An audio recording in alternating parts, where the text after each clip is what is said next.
Ladies and gentlemen, welcome back. How are you? On this fine night, welcome to Samuel Cast. I am Ian.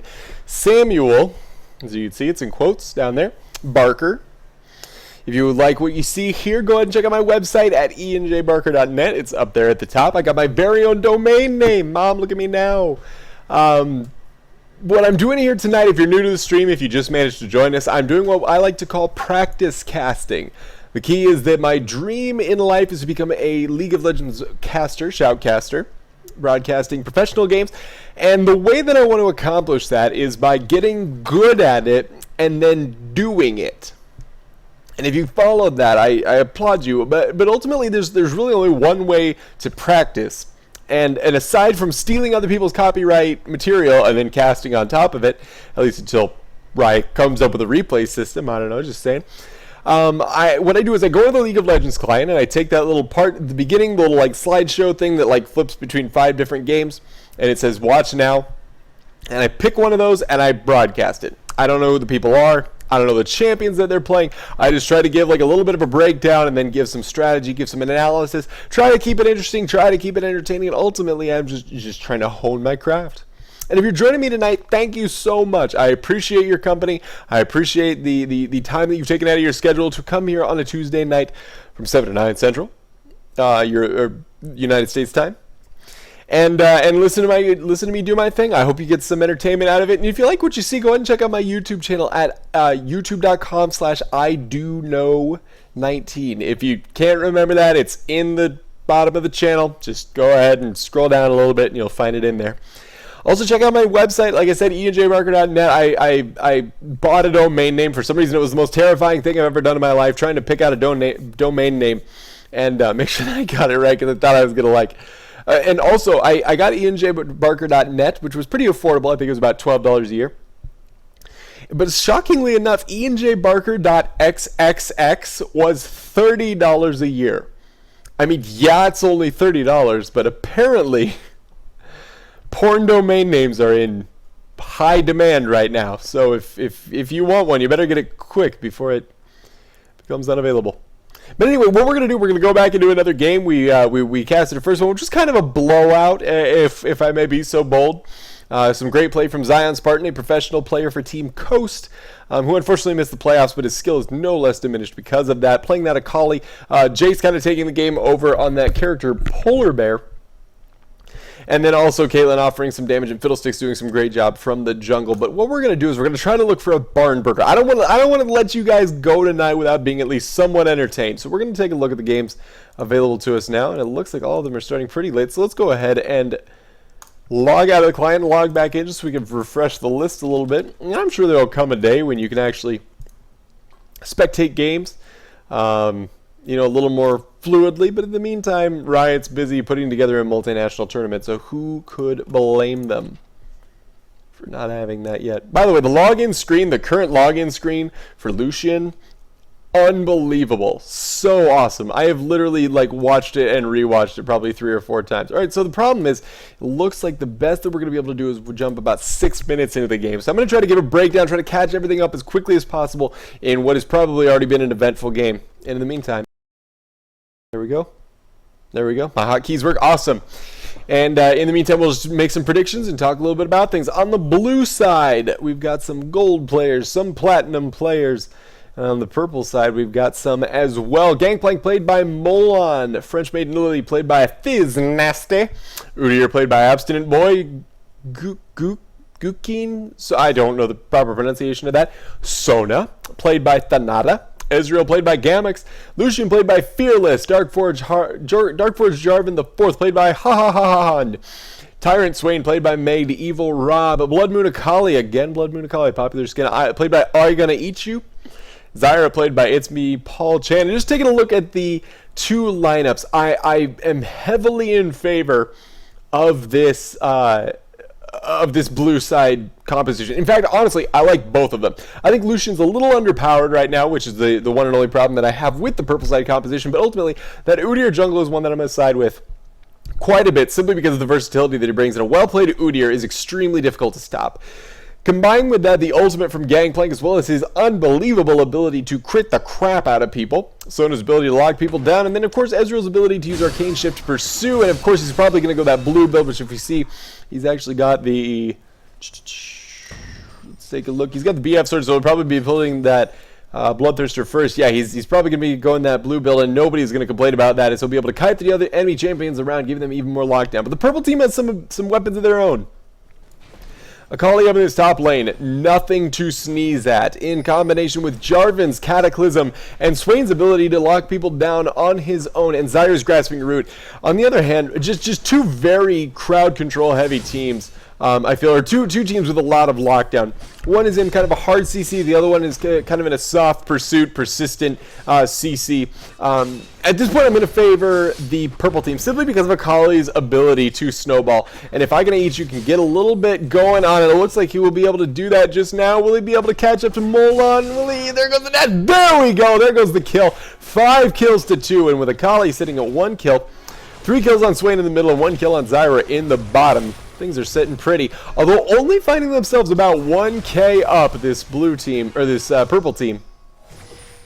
So ultimately the blue team doing the best they can to keep things even. We'll have to see how things develop.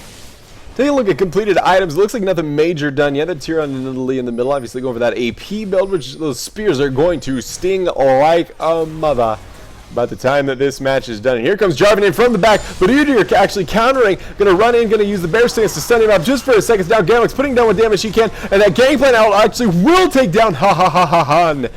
A great kill from them, a great combination, and that global presence is what's going to be so important. Combine that with Udyr's mobility, and I think the blue team are not going to be out of this game too soon. There we go. Actually, jumping around the ultimate, that is the one problem with Lucian's ultimate, in my opinion, is that... Oh, and there we go. The Zyra passive actually getting that kill, trading 2 for 2. Except it's me, Paul Chan. He actually takes out Thiz Nasty. There we go. So the 2 for 2 trade on the bottom, but the momentum is still in favor of the blue team as they're able to push that bottom lane. Still 1k down, but as soon as they take that turret, that lead closing immensely.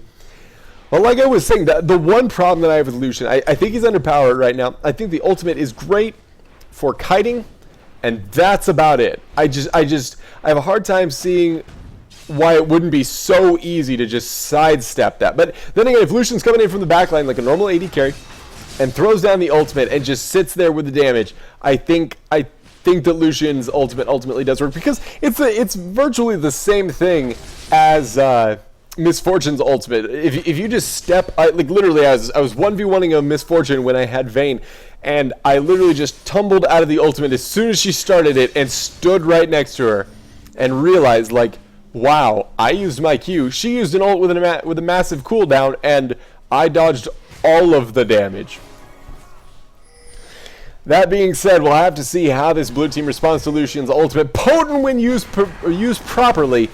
We'll just have to see if it can be used properly. And there we go, the aspect of the Cougar actually going down onto Swain. Swain actually huge at this point. Let's jump back to that fight in the middle. Gurnex actually does take down Lucian in this bottom lane, and they manage to get... Do they manage to get Zyra? They do not in this mid-battle going on. There goes the spear. One spear takes down Swain. Great job by Nidalee to come from the shadows, using that aspect of the Cougar and leaping away to keep herself safe.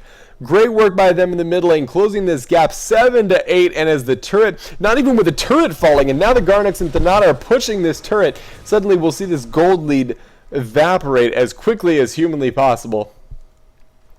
15.3k to 15.5k. Great stuff from this early game. There we go. The ultimate actually coming out of Gangplank, unfortunately not hitting. Will the minions take down Garnex? And actually they do.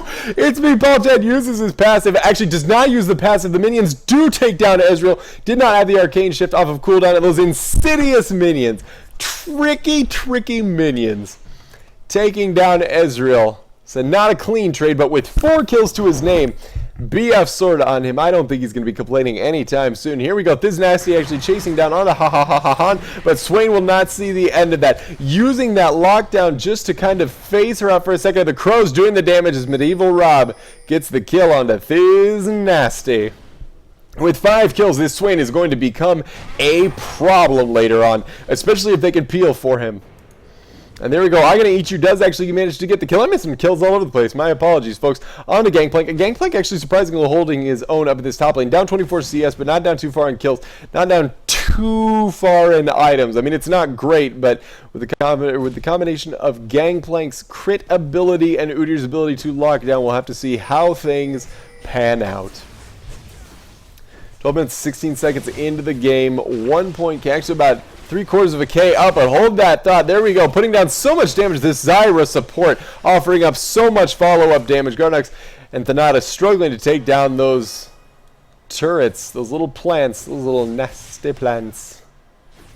But doing so, staying alive. 18.1, 500 gold is what separates these teams. And at 12 minutes and 40 seconds in, I can think of far more one-sided affairs off the top of my head.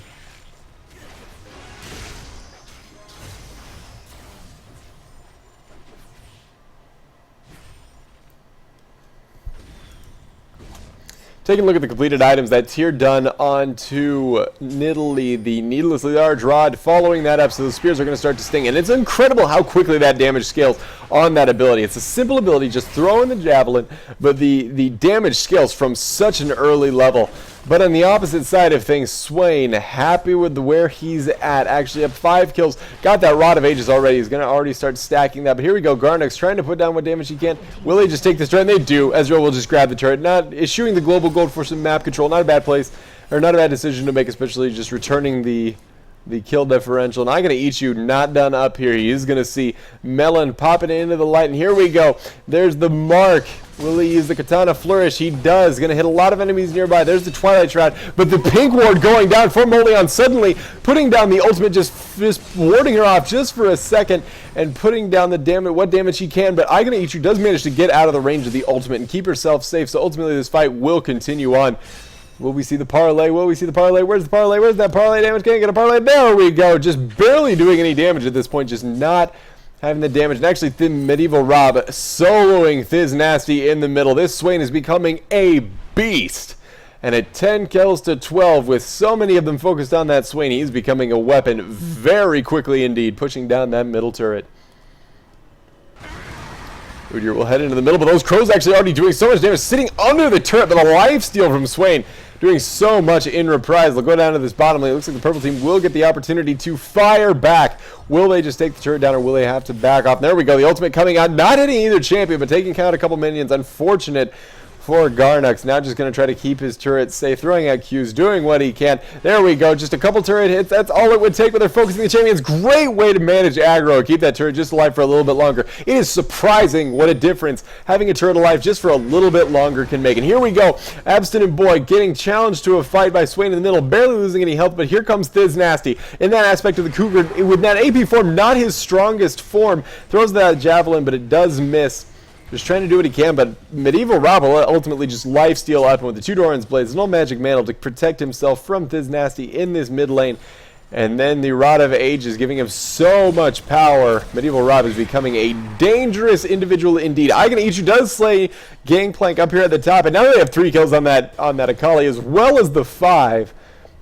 Pardon me, 6 onto Swain. This team is going to become unkillable very quickly with the snowball potential. There we go. There's the lockdown. Udyr coming in, trying to do what he can, but ultimately the lingering damage from Swain's W, I believe it is, will be enough to take him down. Just auto-attacking a turret to keep himself safe. Then he feels like he can turn. There we go, turning on Abstinent Boy. Abstinent Boy throwing on the aspect of the turtle. The ultimate does go out from Ezreal, but it's not enough. Here we go, the combination damage will be enough. The lockdown just barely enough. Does not keep him alive.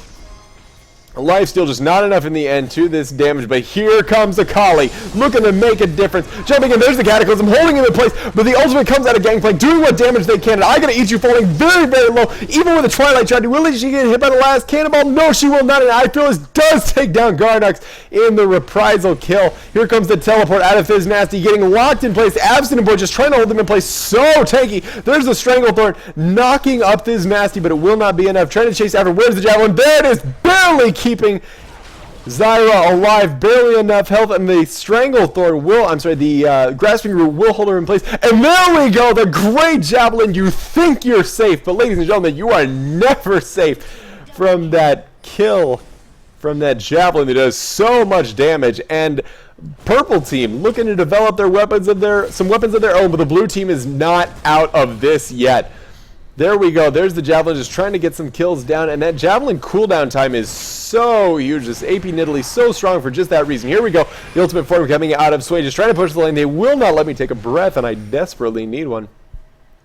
But ultimately, as things even out, the goal dead even after all this time, despite the kill lead and the tower lead for the purple team. Looking to challenge this blue buff. No, he will not. Just going to ward the bushes. Medieval Rob sitting in his mid lane, happy with his 7 kills. Up top, we will see Gangplank push this objective, and ultimately, if you can beat a snowballing champion by taking their objectives, that is not a bad trade whatsoever. Using that Parley, using that Cutlass to chop down the turret little by little. It will try to equal out the turrets, but here comes I Gonna Eat You, throwing down the mark, using the Kama Flourish, gonna continue to pursue. Will she use the Twilight Shroud? She does not need to, just for even for the slow, throwing out the mark again. There's the the Spirit Rush, using up those charges. There goes another Kama mark, just trying to get that lifesteal as well as that slow. There's another Kama. Oh my goodness, directed camera, what are you doing? And ultimately, it will be enough for Gangplank to get away using that Call to Arms that I'm not sure what it is. WE, I'm not sure what. I think it's an E. I've never played Gangplank in my life. To get away. Either way, he is safe. He's one happy pirate. Headed down into this bottom lane. They have somebody in their sights. There we go. The Gangplank ultimate going down onto It's Me Paul Chan. Using the Bear Stance just to hold Fearless here in place just for a second. But using the dash to get out. There's the Javelin actually does not hit. The Spear's trying to do their damage. There we go. Aspect of the Phoenix. Going to do what damage they can. And there comes the ultimate from Fearless. Such a great tanking ability, especially because he can move so easily. And that's really the strength of that ultimate. It's allowing him to put down the damage while being able to move freely. Here we go. Thiz Nasty finding yourself in a lot of trouble all of a sudden. Aspect of the Cougar not her strongest. The Javelin actually does miss. Medieval Rob comes in from the back, and there we go. Fearless does take down Thiz Nasty after getting caught in the Cataclysm. And will chase them down. Absolute Boy using what he can, using his Bear Stance to get away, but the Nada will end up taking the fall. But here comes a Kali coming in from the back line, throwing down the Kama, using the Spirit Dash. There's another Kama, using the Aspect of the Turtle. There goes the Ignite, and there's the last Spirit Rush, getting another one of those charges into place, going 5 kills up, 1k up. After this dragon, it'll be 2k up, and the purple team taking a commanding lead off of a great chain of engagements. Great team fight, using a combination of hard CC, ultimates, abilities. I mean, and that's what I was talking about at the beginning. The lockdown from this purple team is so potent that at 19 minutes and 38 seconds into the game, we're starting to see it come to full fruition.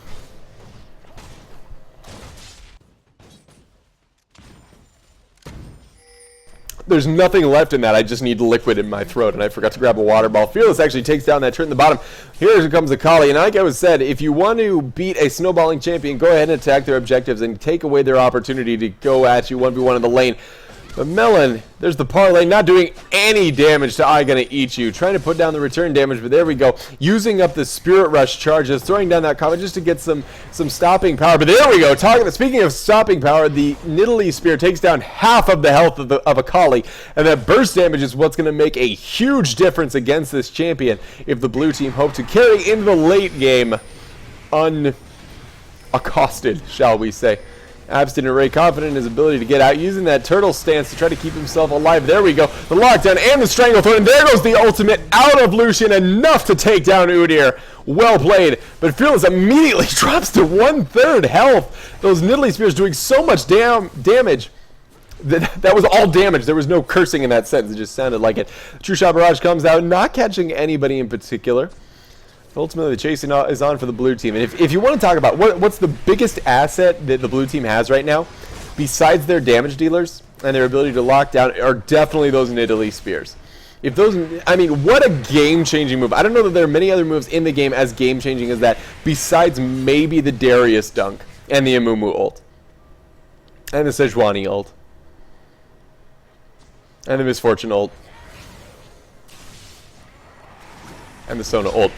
21 minutes and 25 seconds into the game, 14 to 20 the kills, 31.7 to 35.0k gold, 1 turret to 3, all in favor of the purple team. They're doing extremely well at this point, hitting a minion with that spear, unfortunately, but here we go. The purple team will look to siege this down, throwing up the plants, and ultimately the Nidalee Spear does miss, but it's on such a low cooldown that they will be able to counter siege. And there we go, hitting Lucian, doing so much damage.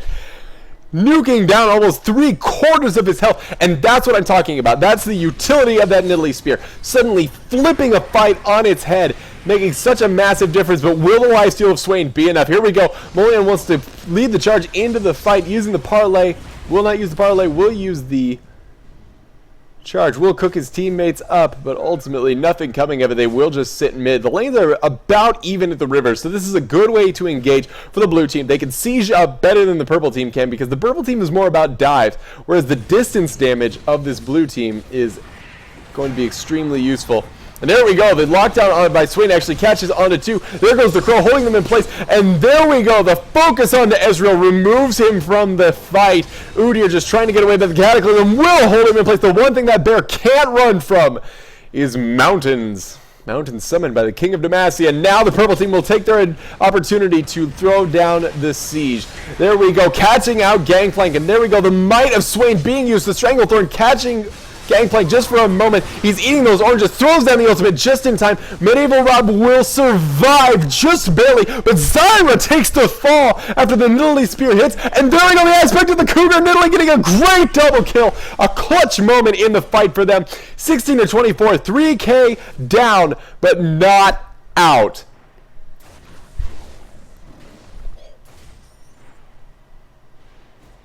It's getting tense. 23 minutes and 25 seconds into the game, 16-24, the kills, and now closing that lead, that deficit to only about, and there we go, FizzNasty actually takes down Akali.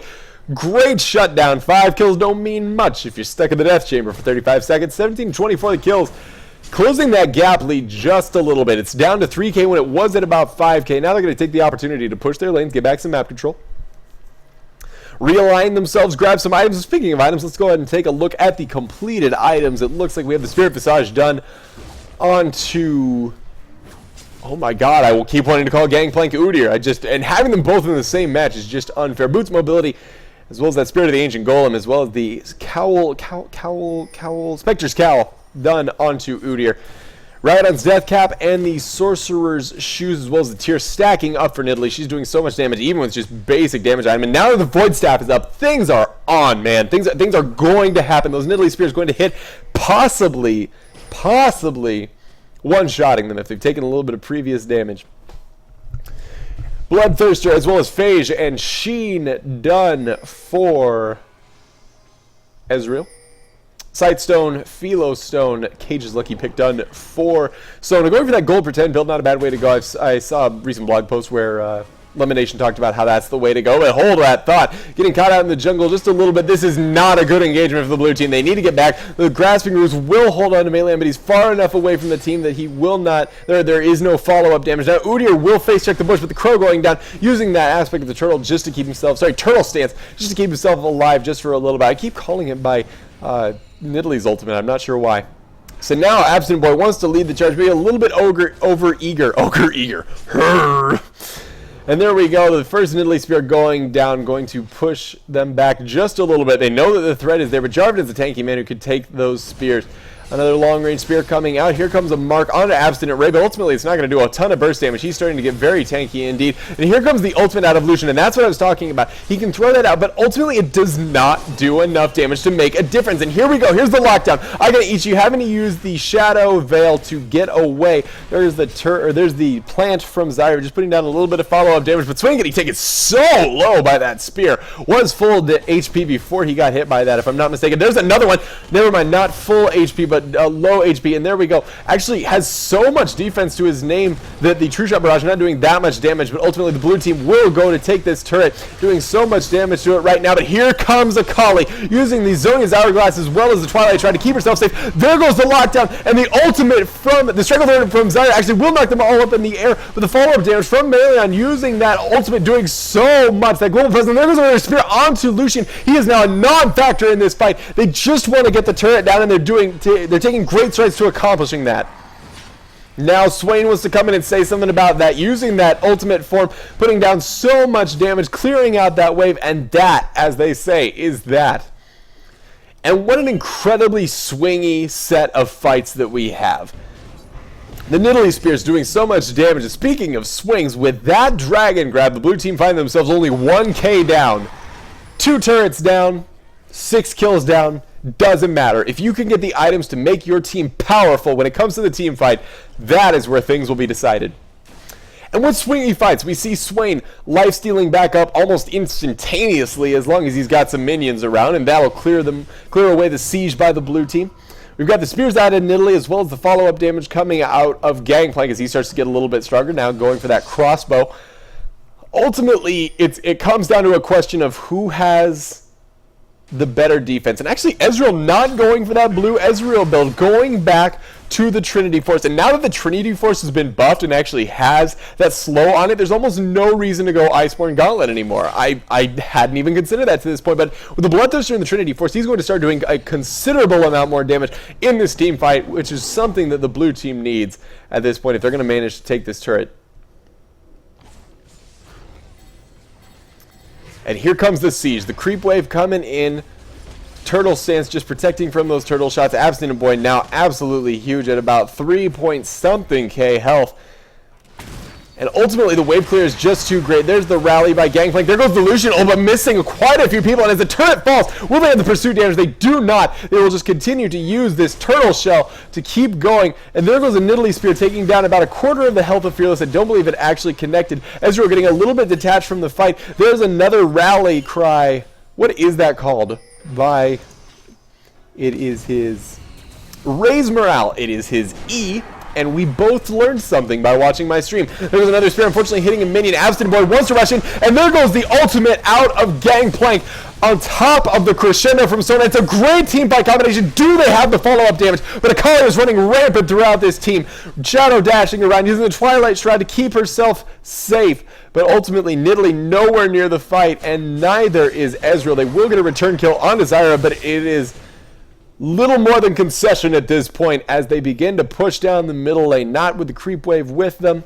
Nidalee just going to try to wander into the forest. Will miss Lucian, the lockdown barely missing. She will quickly transform into that aspect of the Cougar and leap away. Great play by her. There's another Nidalee Spear, unfortunately hitting a minion. These minions are the absolute best allies of this purple team at the moment. There's a Nidalee Spear taking down over half of Fearless's health, but his lifesteal is potent at this point.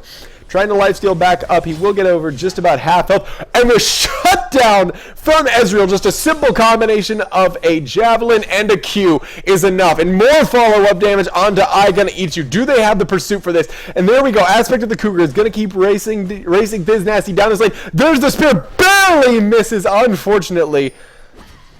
A great try, but no dice. And at 20 to 27 kills, the gold lead is negligible at this point. 1K, but at 29 minutes and 52 seconds into the game, it's barely anything to speak of. And with this Baron, will they have it? With the Raise Morale, they may, with the increased attack speed and the increased attack damage, they may have enough to take down this Baron, and they do manage to get it. They manage to sneak it. Here comes the Twilight Shroud out of Akali, just threatening just a little bit. The spear does miss, unfortunately, for them, but ultimately the purple team missing out on an opportunity, following about 1K, or letting that lead slip to about 1K, 2 turrets up. But how long will that last with the siege potential of a Baroned up blue team? We see more items going down the Morellonomicon onto Nidalee in that middle as if she wasn't strong enough already. Last Whisper onto Ezreal, and he's going to start putting out buco damage as well as getting that Negatron Cloak to keep himself safe. Oracle's Elixir onto Sona. They will start to de-ward, which is a great idea, although looking at the map, they really don't have any wards.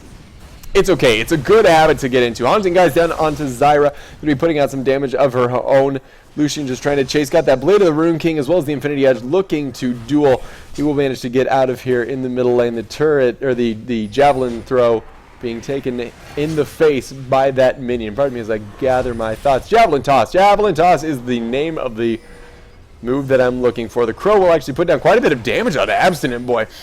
That Swain at 10 kills has gotten no less tanky or and has lost no amount of damage. He's continued to just build. With that Riley's Crystal Scepter, he will start to slow people down. The Needlessly Large Rod as well as the Rod of Ages doing so much damage if he can get that ultimate form off. And as long as he's got a creep wave around him, he will be able to get in and do quite a bit of damage. But Akali looks to backdoor, and with that, the Raise Morale comes up from Molion. They just want to tank this turret. Abstinent Boy just trying to cycle that turtle stance, trying to keep himself alive. There's the back from Akali as they see that they're losing this turret, and they want to push in on this. Abstinent Boy goes forward, the flash away just to save save herself from the, or just to save Lucian from the javelin toss and throwing out that light strike. Lucian continuing to put damage across the team. There goes another spear, taking down about a quarter of Swain's health. It will not be enough to turn the tide of things as they managed to dodge those spears. But getting that turret was an important get for them. They did get backdoored a little bit, but they're still in this fight. There's the Raise Morale wanting to go in. The shield coming out of Jarvan, but not able to find his place. There goes the crescendo across the team and the ult from Gangplank, just trying to do what damage they can. And here comes the Zhonya's out of, but the perfectly timed javelin throw does take down Akali, despite the Zhonya's now getting focused down. Sona will be the next victim, but it is a 3-for-1, 3-for-2 so far. The blue team just trying to hold on, but the purple damage is just too great. They got a better engagement. It's unfortunate that that happened. With the Baron buff up, they should be able to defend this. Lucian just trying to put down what damage he can, but here comes Jarvan from the back. The Arcane Shift forward actually does ensure his health, and there we go. The last auto attack does take him down, and Jarvan finding himself hightailing it out of there. It is actually a 3-for-3, trading equally, even though it was delayed, and the gold lead dipping to about 500 gold. Ladies and gentlemen, 32 minutes and 50 seconds in, I could not be more excited that we're not witnessing a blowout. This Nasty wants to put down the pursuit. She will throw out the javelin. There's another one, the aspect of the Cougar, just going after him. And actually guesses wrong, unfortunately. Goes to the wrong side of the wall. There goes the javelin, barely misses. Ultimately, this two-man hit squad of Qs will head out of the forest and try to push the lanes. 33 minutes and 18 seconds in, 23 to 30 the kills, 51.6 to 52.1k the gold. 3 turrets to 5. It's just a matter of how long that'll last.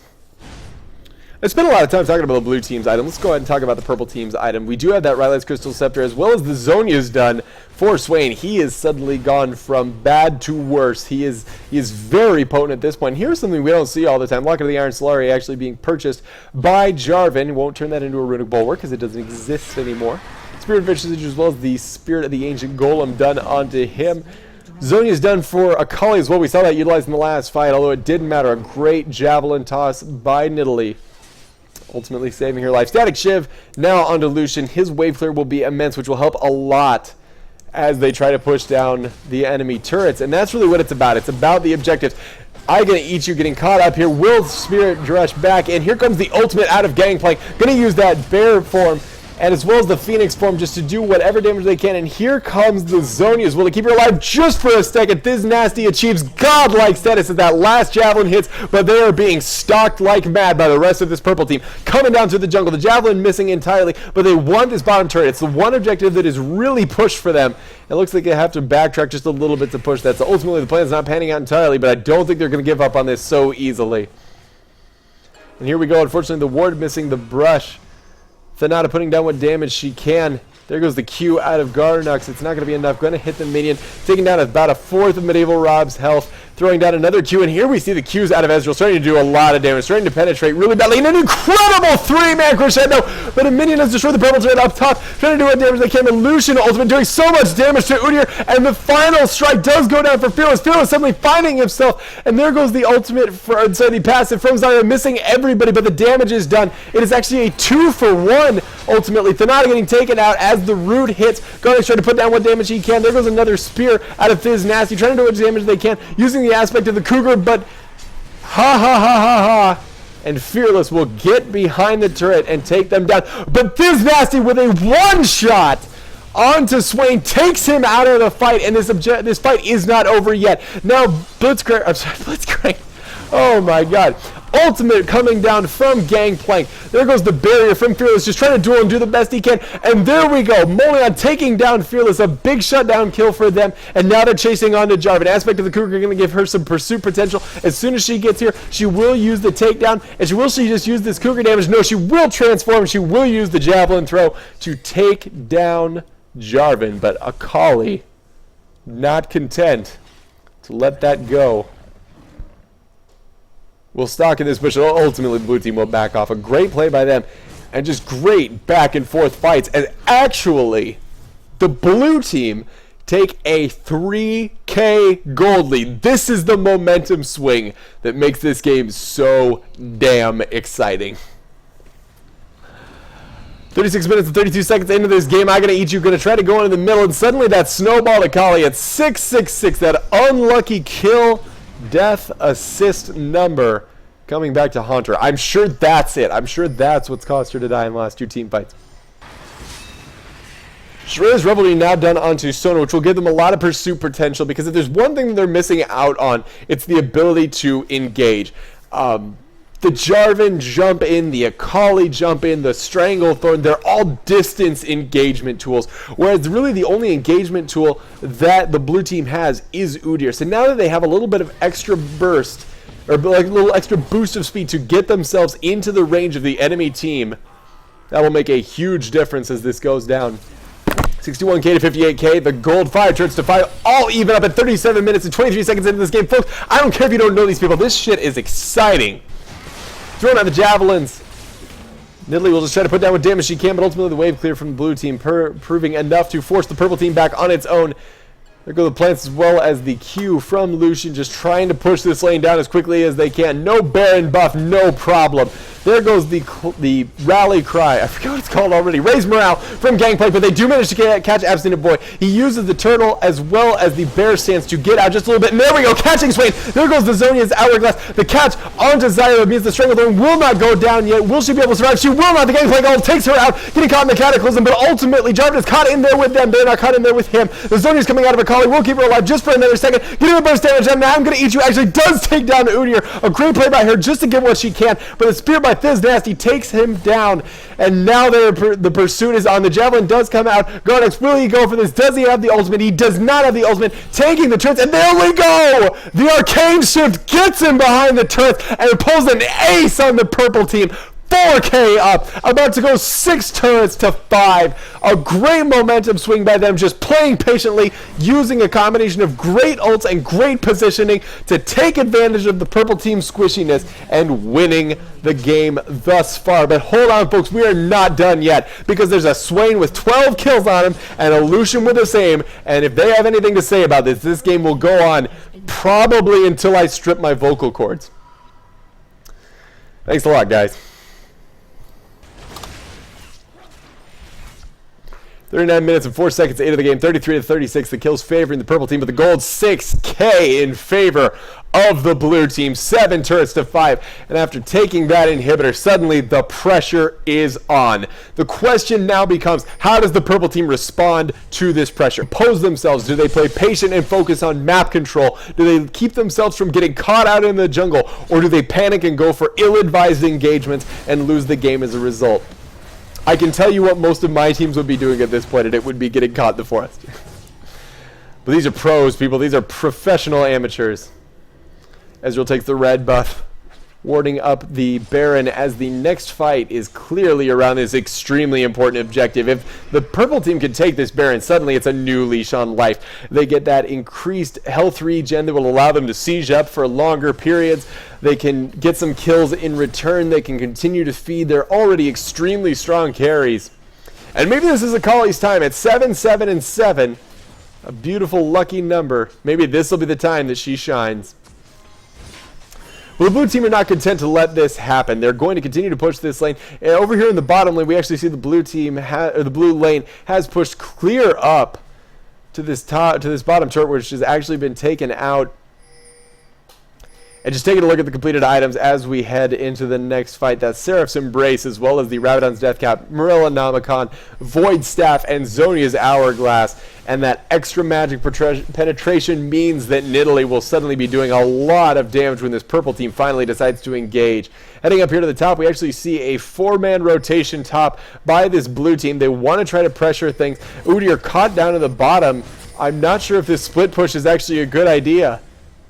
Double buffs onto Garrix, and ultimately they're going to have to make a decision. Who has the faster clear? It is going to be a base race just briefly. And here come the backs out of the purple team, hesitating for just a moment. And the blue team does manage to get the turret. Now heading on to the inhibitor. Will the backs come in time? There's still members backing from the purple team, and they do manage to get the inhibitor. Suddenly, one ill-advised engagement turns this game on its head. The lead extending for the blue team, and will they be able to finish here? The Raise Morale coming out of Gangplank, just going to increase their attack speed a little bit more, and there goes the Shurel's Brothers Revelry for a little bit of disengage. There's the Cataclysm and the Stranglethorn trying to keep these players in place, but it will not be enough damage to keep them down because they are so strong at this point. Zodi's Hourglass coming out of Swain. The Crow doing what damage they can to Ezreal, but he's hitting so hard. There goes the little bit of extra damage. Thiznasty actually getting a kill on Desire on the back line. The Twilight Shroud keeping Akali safe, using that Spirit Rush to get out of the fight, and there's a double kill for Nidalee. Suddenly everything has gone pear-shaped for this blue team, pushing down the lane. Sorry, everything got pear-shaped for the purple team. And then now their last target is going to be Fearless. He will get taken down with Akali up, going to try to stop Thiznasty, but the Spirit is enough to take her down, and the counter Zhonya's will keep Thiznasty alive as they push down the Nexus. Good game, blue team. Whew.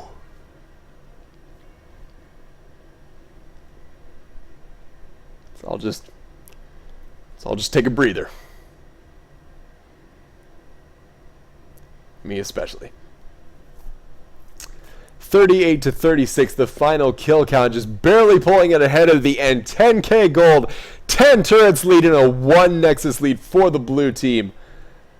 MVP of the match, in my opinion, has to be the Nidalee. Those spears, the stopping power of this, the ability to stop the purple team from snowballing any further and end the sieges, kept the damage from becoming too great before things got out of hand. And as a result, with a combination of that and honestly a big kudos to Gangplank for playing that kind of hybrid carry support. The Raise Morale, instrumental in pushing the turrets quickly, the ultimate coming down in order to help with kills, just zoning out so much of the purple team. As soon as that came down, you saw health bars just start to melt. And the annoying thing about that Gangplank ult is that it's just a little bit at a time. It's just a little chunk. You think, I could stand in this, and if you stand there for too long, you get hit by like 3 or 4 cannonballs, and next thing you know, you're at half health. And so ultimately, well-placed ults. Great play by Udyr to play patient, building that tankiness to take the smart engages. And honestly, I don't think there was a bad performer on this blue team. The crescendos from Sona were on point. Dual Bloodthirster out of Ezreal at the end. He just put down so much damage at the end. I don't know that he missed a skill shot near the end of that game. But give credit where credit is due. Lucian actually showing his colors, convincing me otherwise that he's an underpowered champion. He clearly has a lot to offer to a team fight as long as he's used well. Akali doing her best, ending at 7, 8, and 7. Ultimately just caught out too many times. And once that squishy champion gets overcome by the power of the opposing team, that's when that snowball ceases to roll. Suddenly she is just too squishy in the late game to keep herself alive.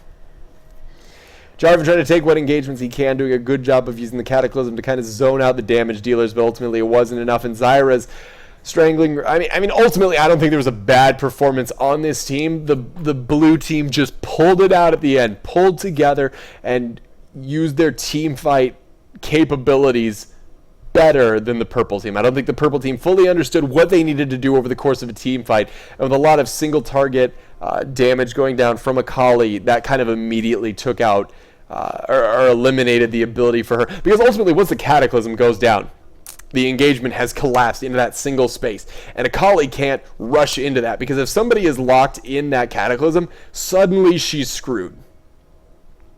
And so we start to understand why the snowball fell off at the end. GG for the blue team. Well played. Nothing can possibly be taken away from them.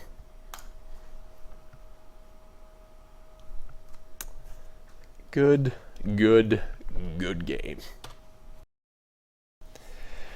Well, ladies and gentlemen, I hate to be the bearer of bad news, but honestly, I think that is probably going to be it for me tonight. We saw a stomp and then a great game, and ultimately that's what I want to see. I apologize for the late start again. I was trying to whip my awful body into awesome shape, and when I come to one day I'll come to the camera and I'll just be like I can't even emulate. I'll just be like big guy just come to the camera. You won't even be able to see my neck because it'll take up the full width of the screen, and then you'll know that all that complaining about the gym was absolutely worth it.